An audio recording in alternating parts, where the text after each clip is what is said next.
एक घने जंगल में एक शेर रहता था, जिसका नाम रुद्र था।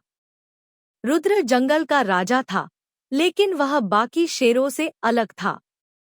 उसकी शक्ति और शौर्य के बजाय उसकी असली ताकत उसकी दया और समझदारी में थी।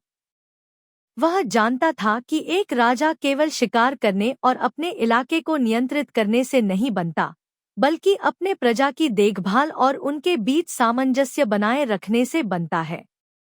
एक दिन जंगल में अजीब स्थिति उत्पन्न हो गई।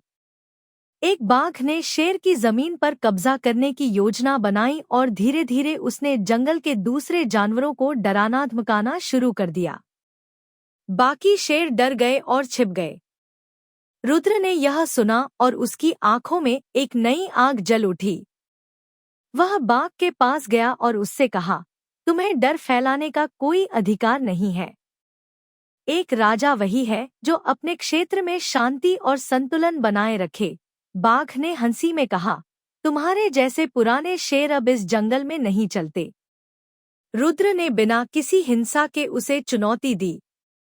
वह जंगल के सबसे बड़े पेड़ के पास खड़ा हुआ और अपनी गरजती आवाज में कहा, जंगल की आत्मा शांति में है और जो उसे चुराने की कोशिश करेगा वह नष्ट होगा। उसकी आवाज इतनी गहरी थी कि पूरी धरती कांप उठी। बाघ डर से पीछे हट गया और वापस अपनी जमीन पर चला गया।